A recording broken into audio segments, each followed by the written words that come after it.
Hello students, matrices topic मैं करवा रहा हूँ 10th क्लास का आईसीएसई बोर्ड का ये चैप्टर है। इसी का एडवांस वर्जन आपको 12th क्लास के अंदर आएगा। अगर आप किसी भी बोर्ड के अंदर आप स्टडी कर रहे हो, you need not to go anywhere, you will find each and every topic on my channel. तो आपने जितनी भी स्टडी करनी है 10th क्लास से या 9th क्लास की जो मैं वीडियो अपलोड कर रहा हूँ, आपने एक चीज़ का मेन मोटिव रखना है, आपने कॉन्सेप्ट बेस्ड स्टडी करनी है। अगर आपका कॉन्सेप्ट क्लियर है, क्वेश्चन जिस मर्जी बुक में से आए आप उसको बहुत प्यार से इजीली सॉल्व आउट कर सकते हो। तो आपने ये कोशिश करनी है कि आपकी कॉन्सेप्ट क्लैरिटी हो। ये टॉपिक मैट्रिसेस बेसिकली ये मैं आपको 3 to 5 पार्ट्स के बीच में होएगा। एक्चुअली 4 पार्ट्स भी हो सकती है और 5 पार्ट्स भी बन सकते हैं। मैं कोशिश करूंगा कि एक पार्ट में उतना ही मटेरियल करवाऊं जितना आप डेली ऑब्जर्व कर लो। आप अगर कोई भी चैप्टर शुरू कर रहे हो मेरी वीडियो से, तो आपने वो चैप्टर अगर 5 पार्ट्स है तो 5 डेज लगातार स्टडी करनी है, 6 पार्ट्स है तो 6 डेज लगातार स्टडी करनी है। उसके बाद आप 4-5 डेज का रेस्ट ले सकते हो और प्रैक्टिस कर सकते हो। मैं कोशिश करूंगा कि आपको कोई भी अलग से बुक ना करनी पड़े, सारा का सारा कॉन्सेप्ट विद क्वेश्चंस और एक्स्ट्रा प्रैक्टिस क्वेश्चन भी मैं आपको यहीं पे लिख के दूंगा। आपको कहीं से करने की लोड़ नहीं है। आप ये समझ लो एक तरीके से आपके ये नोट्स बन रहे हैं। किसी भी क्लास का मैथ करोगे ये नोट्स बन रहे हैं और मैं सारा मैथ लिंकअप करने की पूरी कोशिश करूंगा। मैं आपको बताऊंगा कौन सा टॉपिक आगे कौन सी क्लास के अंदर आपके लिए बेनिफिशियल है। तो इस चैप्टर के अंदर आपके 4 टॉपिक्स हैं। डेफिनेशन ऑफ मैट्रिक्स, सबसे पहले इसका कॉन्सेप्ट आएगा। उसके बाद ऑर्डर क्या होता है, टाइप्स ऑफ मैट्रिसेस, बहुत सारी टाइप्स आएगी, rectangle matrices, square matrices, diagonal matrices, सारी की सारी मैट्रिसेस आएगी। उसके बाद ऑपरेशंस, ऑपरेशंस मतलब फंडामेंटल ऑपरेशंस। फंडामेंटल ऑपरेशंस कौन से होते हैं मैथ के, वो होते हैं बेसिकली प्लस, माइनस, मल्टीप्लिकेशन,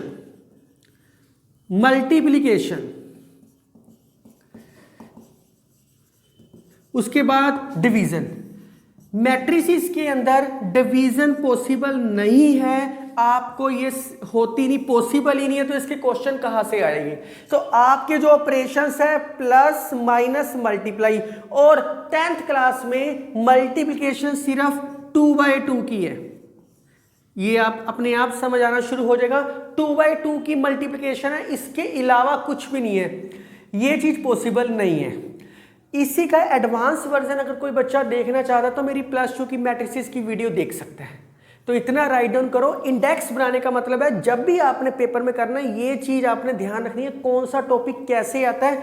ये इस टाइप के क्वेश्चन श्योर है कि पेपर में आते ही आते हैं मल्टीप्लिकेशन के, और इसकी 1 मार्क में डेफिनेशन आ जाती है, 1 मार्क में डेफिनेशन आ जाती है।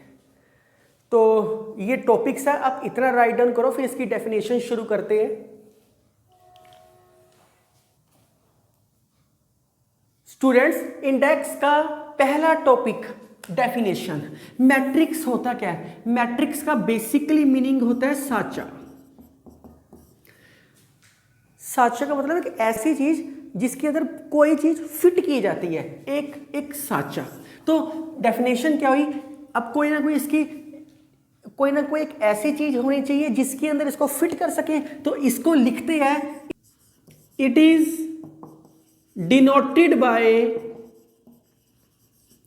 दिस ब्रैकेट, या सिंपल ये ब्रैकेट भी लिख सकते हो, या आप डबल लाइंस भी लगा सकते हो।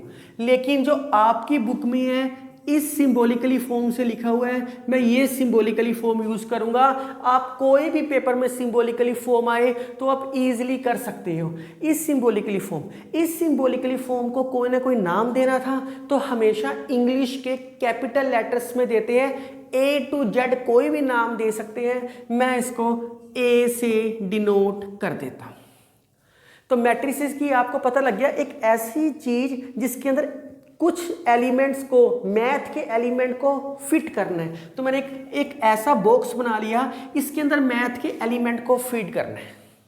अब फीड कैसे करना है, इसके अंदर एलिमेंट्स होंगे तो सबसे पहले इसकी डेफिनेशन बोलती है arrangement of numbers, arrangements of elements. आपके लिए यही नोट्स है, आपने ये नोट्स अपने लिए बनाने हैं ताकि आपको कोई प्रॉब्लम ना आए दोबारा पढ़ने में। अरेंजमेंट ऑफ एलिमेंट्स, एलिमेंट्स बोलना है एलिमेंट्स बोल दो, एंट्रीज बोलना है एंट्रीज बोल दो, आपकी मर्जी है। नंबर्स बोलना है नंबर्स बोल दो। अरेंजमेंट ऑफ एलिमेंट्स, इस बॉक्स के अंदर अरेंजमेंट करना है एलिमेंट्स को। कैसे करना है? Arrangement of elements in horizontally and vertically, and vertically. कई बार ये लिखा होता है a rectangular array, arrangement of elements in horizontally and vertically. Rectangular हो जाए, स्क्वायर हो जाए, हमें उससे कोई मतलब नहीं है, हमने तो इन एलिमेंट्स को अरेंज करना है इसके अंदर।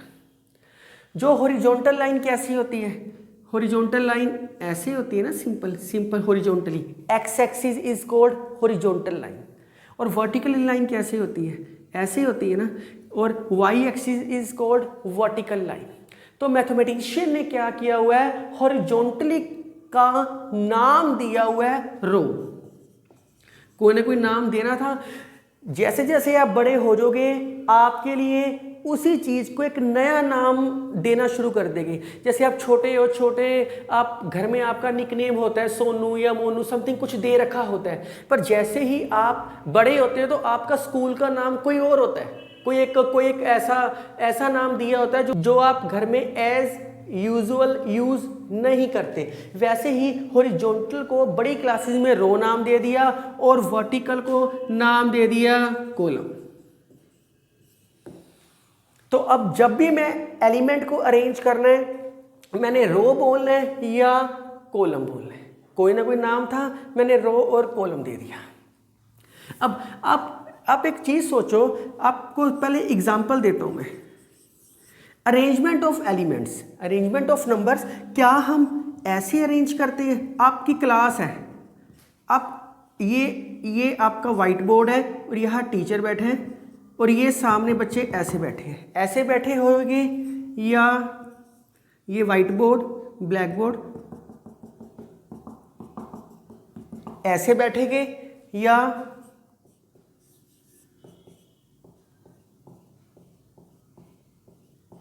ऐसे बैठेंगे।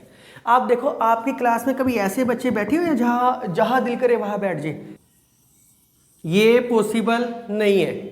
बच्चे ऐसे बैठेंगे, ये भी पॉसिबल नहीं है। कैसे बैठे हो क्लास में? एक बेंच के पीछे दूसरा बेंच, उसके सामने बेंच, इनके बीच का डिफरेंस सेम, तकरीबन ऐसे ही बच्चे बैठते हैं। स्टूडेंट्स जो क्लास है, आपका क्लासरूम है, वो ऐसे ही होता है। एक्सटेंड हो सकते हैं 3 लाइंस की बजाय 4 लाइंस भी हो सकती है, 5 लाइंस भी हो सकती है, लेकिन एक सिमेट्रिकल बैठे होते हैं। सिमेट्रिकल होता है जिनका डिफरेंस सेम होता है, एक के पीछे एक और एक के सामने एक, बिल्कुल प्रॉपर डिफरेंस से बैठे होते हैं। This is called arrangement of elements in horizontally and vertically. Means जितने भी में एलिमेंट्स होंगे वो उनको इस फॉर्मेट में लिखना, इस प्रॉपर फॉर्मेट में लिखना इज कॉल्ड मैट्रिसेस। और उसकी नोटेशन क्या है? ये नोटेशन यूज कर रहा हूं, इसलिए इसको इस ब्रैकेट के अंदर हम लिख देंगे, इसलिए इसको इस ब्रैकेट के अंदर लिख देंगे। एक सिमेट्रिकल बच्चे बैठे हैं, बिल्कुल आमने सामने बच्चे बैठे हुए हैं, और जो एलिमेंट्स हैं या तो रो वाइज होएंगे या कॉलम वाइज होएंगे। बहुत प्यार से समझो, ये क्या है? पहली रो 1, रो 1, इसको शॉर्ट में R1 लिख देते हैं, इसके पैर में 1 लिख देते हैं। ये क्या है? रो 2, इसके पैर में R2 लिख देते हैं। अगली क्या है? रो 3, इसके पैर में R3 लिख देते हैं। अब ये जो एलिमेंट्स है आपको पता लग गया, इस फॉर्मेट में लिखनी है सिस्टोमेटिकली और इस ब्रैकेट के अंदर लिखनी है। और जो ये एलिमेंट्स है या तो रो होएंगे या कॉलम। कॉलम क्या होता है? वर्टिकली, ये वर्टिकल लाइन है प्रॉपर एलिमेंट के नीचे एलिमेंट। कॉलम 1, कॉलम 1 को C1 नाम दे दिया, इसको कॉलम 2, कॉलम 3, कॉलम 4, कॉलम 5, और भी हो सकते हैं। मैंने इतनी एलिमेंट्स लिए, इसका मतलब मैट्रिसेस में क्या हुआ? अरेंजमेंट किए नंबर्स को, जो रो वाइज भी होएंगे कॉलम वाइज भी होएंगे। ऐसे केस पॉसिबल नहीं है। अब इसके अंदर ये ना सोचना कि सर ये आपने लाइन टेढ़ी कर दी, ये एक्चुअली सीधी ही है। ये मैंने सिर्फ एक फॉर्मेट बताया कि एलिमेंट के नीचे एलिमेंट प्रॉपर सिमेट्रिकल है, ये प्रॉपर सिमेट्रिकल। अगर इस मैट्रिक्स के अंदर देखो, ये मैट्रिक्स बना रहा है क्योंकि ये डेफिनेशन को होल्ड कर रहा है। इस मैट्रिक्स के अंदर क्या हुआ? इस मैट्रिक्स में रो कितनी है? 3। इस मैट्रिक्स के अंदर रो कितनी है? टोटल 3। और कॉलम कितने हैं?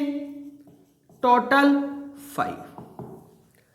तो मैं उम्मीद करता हूं कि आपको डेफिनेशन समझ लग गई कि मैट्रिसेस क्या होता है। अरेंजमेंट करना है नंबर को या तो रो वाइज या कॉलम वाइज, और सिमेट्रिकल होना चाहिए सिस्टोमेटिकली। मैं आपको फिर दोबारा यहां बता देता हूं, ऐसे होना चाहिए बिल्कुल सिमेट्रिकल। मैं 3 ही ले रहा हूं, आप जो मर्जी ले सकते हो, सिमेट्रिकल है and proper. R1, R2, R3, this is C1, C2, C3।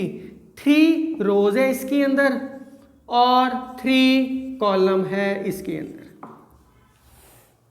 तो इतना राइट डाउन करो, फिर नया टॉपिक शुरू करते हैं, इंडेक्स का ऑर्डर ऑफ ए मैट्रिक्स।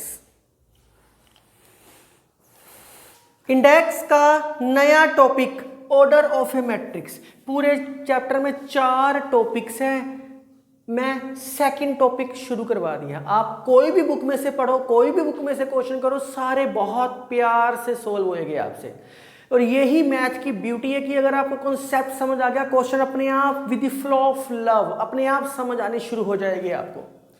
तो मैट्रिक्स क्या है? m रोज है और n कॉलम है, और इसको m रोज, 2 रोज हो सकती है, 3 रोज हो सकती है, 4 रोज हो सकती है, कॉलम बहुत सारे हो सकते हैं, 2, 3, 4, 5 कुछ भी हो सकता है।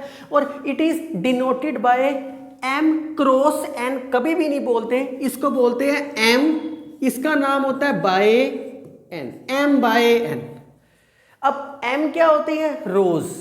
तो पहले लिखते हैं रो को, फिर लिखते हैं कॉलम को। यही चीज आपने याद करनी है। इसलिए पूरा मैट्रिक्स चैप्टर बेस्ड है रो पे, स्टार्टिंग विद रो। पूरा मैट्रिक्स चैप्टर स्टार्टिंग विद रो। सारे चैप्टर में मैं पहले रो लिखूंगा फिर कॉलम लिखूंगा। जितना भी मैं चैप्टर आपको करवाऊंगा, कोई भी टॉपिक करवाऊं मैट्रिसेस का, पहले रो आएगी फिर कॉलम आएगी। ये आपको अब यहां से क्लियर हो गया कि पहले m बाय n का मतलब है m रोज होएगी और n कॉलम होएगी। इसकी नोटेशन है aij m क्रॉस n। ये तो बड़ा मुश्किल हो गया ना समझना, aij आपको इतनी नोटेशन देनी मुश्किल हो जाएगी, क्योंकि i की वैल्यू क्या होएगी? 1 2 अप टू सोन। i पहले है, m पहले है, m तक। j की वैल्यू क्या होगी? 1 2 अप टू सोन n तक। तो ये तो समझना मुश्किल हो जाएगा। इसलिए आपकी बुक में इतनी बड़ी बड़ी चीजें नहीं है, वो +2 में जाके आएगी। आपको इसका छोटा केस करा दिया जो मैं अब करवा रहा हूं। फॉर एग्जाम्पल मैंने यही करवाया ना, जितनी रोज है और कॉलम है उसको ऐसे लिख दो और उसको हम बोलेंगे ऑर्डर। मैंने यही आपको चीज बताई है ना। मैंने कोई ए एलिमेंट लिखा, 1 2 3 4 5 6 7 9, कुछ भी एलिमेंट्स लिख लिए मैंने एक बॉक्स में। क्या ये मैट्रिक्स बना रहा है? हाँ, ये मैट्रिक्स बना रहा है, क्योंकि एलिमेंट के नीचे एलिमेंट है, सिमेट्रिकल है पूरा। ऐसा नहीं है कि 1 2 3 4 5 6, ऐसा नहीं है, प्रॉपर सिमेट्रिकल है, इसलिए ये मैट्रिक्स बना रहा है। तो अगर आप बहुत ध्यान से देखो, बहुत ध्यान से, अब ऑर्डर क्या होता है? रोज और कॉलम। इसमें इस चीज का नाम क्या है? R1, रो 1, क्योंकि रो को क्या बोलते हैं? Horizontal lines. इस चीज का नाम क्या है? R2, ये लाइन क्या होगी C1 वर्टिकल, सेकंड वर्टिकल को C2, थर्ड वर्टिकल को C3, फोर्थ वर्टिकल को C4। तो अगर आप बहुत ध्यान से देखो कितनी रोज है, 2 रोज है। M/N लिखना है, पहले रो लिखनी है, सफिक्स में लिखते हैं, मैट्रिक्स के सफिक्स में जाके लिखते हैं, सफिक्स में ऑर्डर। 2 रोज है, कॉलम कितनी है 4, 2/4 इस मैट्रिक्स का ऑर्डर है। इस मैट्रिक्स का ऑर्डर क्या आ गया 2/4। अब आपके माइंड में आएगा कि सर इसका ऑर्डर तो 2/4 है, इसमें एलिमेंट्स कितनी है, इनको मल्टीप्लाई कर लो। 2 × 4 मतलब 8, 1 2 3 4 5 6 7 8, टोटल 8 एंट्रीज या 8 एलिमेंट्स इसके अंदर है। अब आपके माइंड में एक विचार हो रहेगा, आप सोच सकते हो यार या तो AIJ लिख रहे हो या आप नंबर्स की फॉर्म में लिख रहे हो। अब मैं इसको थोड़ा सा एक्सपैंड करता हूँ, इसको हम चेंज करते हैं, इनअदर एग्जांपल देखते हैं, यहाँ से आपको प्रॉपर समझ आएगी। आप वीडियो पॉज करके ये राइट डाउन कर लो एग्जांपल। कोई A मैट्रिक्स ली मैंने, जिसके अंदर मैं कोई भी एलिमेंट्स डॉट्स मैंने डाल दिए, पहले ही कुछ भी ले सकते हो, ये इसके आगे भी चल सकता है, मैंने सिर्फ इतने ही डॉट्स लिए। इस एलिमेंट का नाम, इसके अंदर कभी कैपिटल ABC नहीं लिखी होती, बीच में स्मॉल में होता है, इस एलिमेंट का नाम A11 होता है। आप सोचोगे A11 क्यों लिया, अभी मैं सिखा रहा हूँ 11 क्यों लिया। इस एलिमेंट का नाम A11 है तो ऑटोमेटिकली A12, 11 12, अगला एलिमेंट A13 होता तो A14 होता, A15 होता। ये एलिमेंट A21, A22, A23, बहुत प्यार से इस एलिमेंट का नाम A31, A32, इस एलिमेंट का नाम A33। अब सबसे पहला काम, ये लाइन क्या है R1, ये पूरी लाइन क्या है R2, R3, ये पूरी लाइन क्या है C1, पूरी लाइन क्या है C2, ये पूरी लाइन C3। टोटल कितनी रोज कितने कॉलम है, पहले 3 रोज है, 3 कॉलम है, इसके सफिक्स में लिख दिया। अब A11 का क्या मतलब है, A11 का मतलब क्या है, पहले क्या होएगा रो, जितनी भी कहानी है सारी रो से शुरू होएगी। बच्चा पैदा होता है पहले रोता है, हंसता नहीं, हंसता हुआ पैदा कोई नहीं होता, रो के ही सारे पैदा होते हैं। तो पहले क्या आएगा रो, फिर क्या आएगा कॉलम, पहली रो पहला कॉलम, आप देख सकते हो, पहली रो पहला कॉलम, पहली रो पहला कॉलम, उस एलिमेंट का नाम हमने दे दिया A11। मैं इसको 11 भी दे सकता था, लेकिन 11 11 लगना था, तो A के पैर में लिख दिया, क्योंकि ऑर्डर हमेशा पैर में लिखते हैं, सफिक्स में लिखते हैं, इसलिए मैंने इसका नाम A11 दिया, इसलिए इस चीज का नाम मैंने AIJ दिया था। इस एलिमेंट का नाम क्या हो गया, पहली रो सेकंड कॉलम, आप देख सकते हो, पहली रो पहला कॉलम सेकंड कॉलम, पहली रो सेकंड कॉलम। इस एलिमेंट का नाम क्या हो गया, पहली रो थर्ड कॉलम, पहली row column 1, column 2, column 3, third column, इसलिए इसका नाम A3 ऑटोमेटिकली आएगा। ए की जगह B C कुछ भी दे सकते हो, पर मैथमेटिशियन ने A से शुरू किया हुआ है। इस एलिमेंट का नाम क्या है A21, इसका मतलब है सेकंड रो फर्स्ट कॉलम, पहली रो सेकंड रो का फर्स्ट कॉलम, ये हो गया, बस खत्म हो गया। तो आपको यहाँ से पता लग गया कि मैंने अगर कोई एलिमेंट निकालना है तो कैसे निकालना है, उसके ऑर्डर निकालने हैं तो कैसे निकालने हैं। अभी तक आपने 2 चीज़ें में से सीखी है, मैट्रिक्स कैसे लिखते हैं, दूसरी एलिमेंट और ऑर्डर क्या होते हैं। तो अब मैं एक छोटी सी एग्जांपल दे रहा हूँ, इसी में एग्जांपल दे रहा हूँ, आपको सारा क्लियर हो जाएगा। ए मैंने लिख दिया 1 2 5 7, जल्दी से इसका ऑर्डर आप मुझे कमेंट बॉक्स में लिख दो। इसका ऑर्डर है 2/2, 2 रोज 2 कॉलम्स। अब आगे देखो, मैंने इसमें पूछ लिया A22 क्या आएगा, A22 इस एलिमेंट, क्योंकि ये एलिमेंट्स होते हैं या एंट्रीज बोलते हैं इनको, इसकी वैल्यू क्या आएगी, बहुत प्यार से A22, ये क्या है रो 1, ये क्या है रो 2, ये क्या है, कॉलम 1, कॉलम 2, सेकंड रो ये रही, सेकंड कॉलम ये रहा, ये आपस में कहाँ मीट कर रहे हैं, इस पॉइंट पे, वैल्यू क्या है 7, खत्म। पहले रो फिर column, second row second column.